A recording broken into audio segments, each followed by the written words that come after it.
because Farscape was one of my father's absolute favorite shows. He's a huge sci-fi nerd, and that's why I watched it growing up, was because he loved Farscape. Man, I'm glad we were able to help keep the nation safe. That's all I'm saying. He's gonna love hearing that. Um, Thank you so much for taking the time to speak with me today. Oh, my Uh, pleasure, Brendan. and congratulations on 25 years of Farscape. I'm Yeah, one of been sitting there being like, when we get that revival, man? yeah. 25 years goes really fast, Brandon. See, I just had a baby this past year, so it's like time moves different, and now I finally get it. Uh, Congratulations, Brandon. Mine were babies when we were doing Farscape. oh, oh, God, And that's now wonderful. one of them is in my family business, and the other one is in your family business. Oh, I love that. Oh, I wanted to kind of lead it off. I really was so curious. I'm looking back, like Farscape, and it's what I've been telling everybody else too, is that when you look at sci-fi at the time, you look at sci-fi back in its era in the late 90s, early 2000s, and then you look at sci-fi now, Farscape feels very ahead of its time. It's very grounded in character. It's very personality driven. It's very willing to poke fun at itself, and but without like, it's like just like, yeah, this is weird. Let's go. Yeah. And the thing that I have been saying is, and I'll repeat it again, Farscape was transitional. We built off what the shows that came before us had done, and we also pilfered from other shows like Twin Peaks or other edgy television, which was telling long arc, non-episodic style. That's what we developed into. We started very episodic. We transitioned, and so, but we were building off all of the great science fiction shows and movies and literature that had come before us. So, it was just mushing it together and throwing it out there. And now it's common. You will commonly see that. If you sit down to watch Silo, it's a long arc. It's a long arc with a lot of different people, right? And that's even a step beyond. Even the Leftovers, just a handful of years later, a decade later, the Leftovers comes out, and I look at it and I go, oh, right, you've got the bad guy in your head. Okay, dot dot dot dot dot. That it's a unique and different and interesting piece, and I think it's brilliant.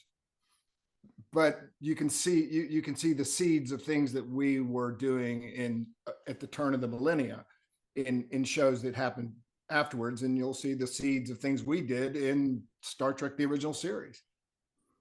It's really, I like that phrase. It's transitional because it really does. Farscape, I do think, really is from that like you can see the seed, you can see the creative DNA from I'm old stuff. I'm looking at the headline now. Farscape was trans. Oh no. Okay.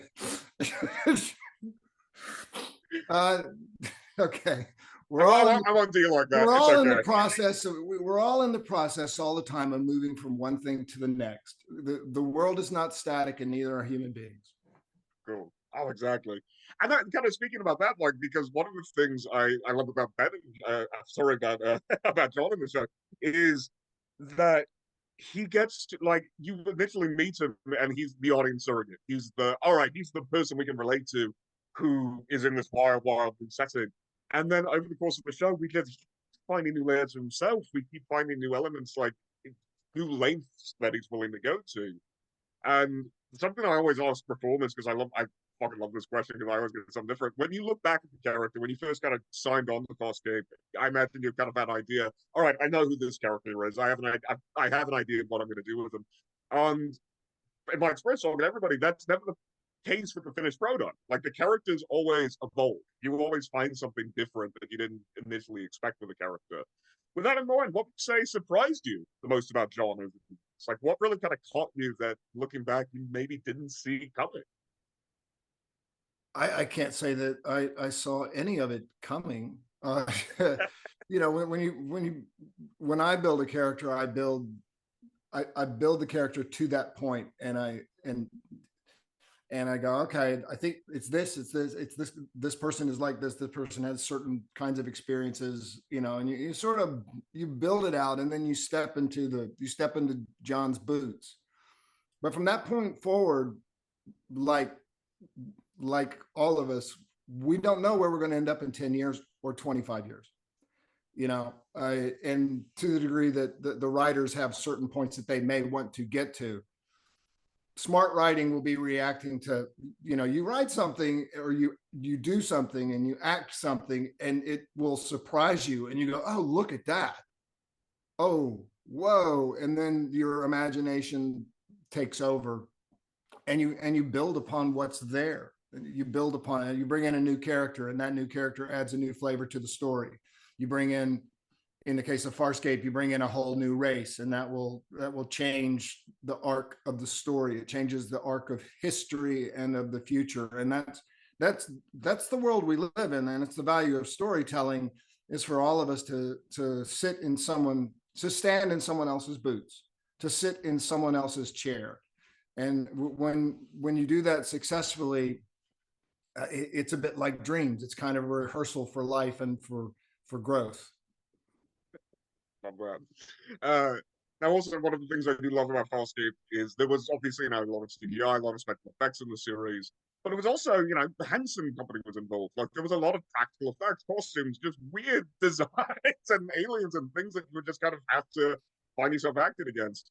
Is there any particular creature or alien or even just set is there any particular moment that's like, I can't believe they pulled this off? Like, is there what would be your favorite special effect, a favorite alien that you encountered? The first time I walked onto Moya when it was still in construction, that space alone was something that I had never seen or experienced. The first time I watched my children having a conversation with Rigel and not seeing the puppeteer underneath, not seeing Johnny down there doing his Rigel thing, and my kids are looking Rigel in the eye and talking to him. The first time I watched the director direct Rigel and talk to Rigel instead of the puppeteers,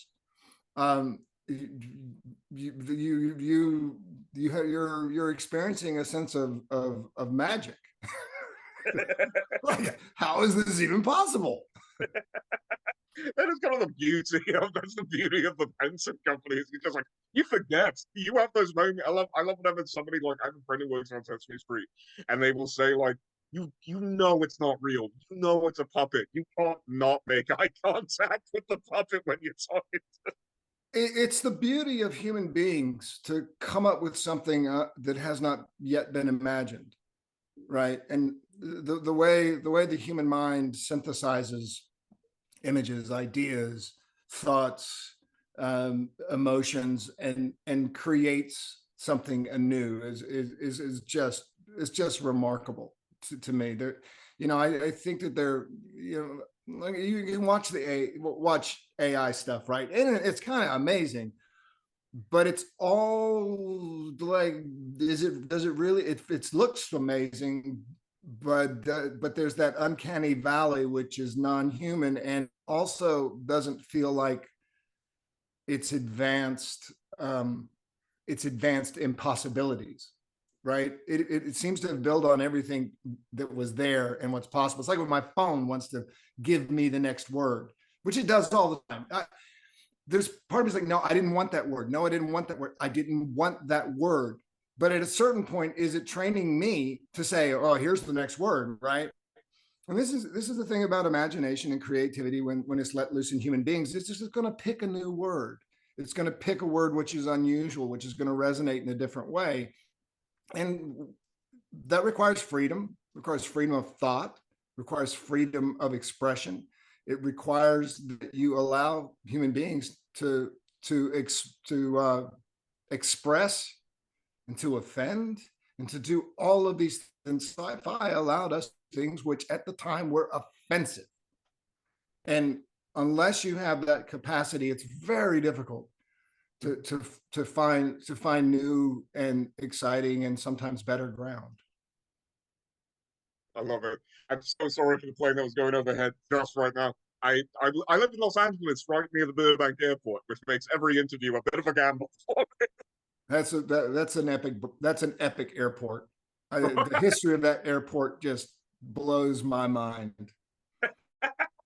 Oh, that is also all the time. I've got Ben. Thank you so much. That was fantastic, honestly.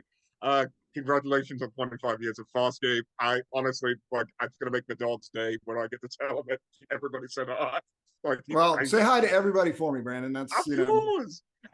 And, thank you again so much. Have a great rest of your day. A great cheers, rest mate. of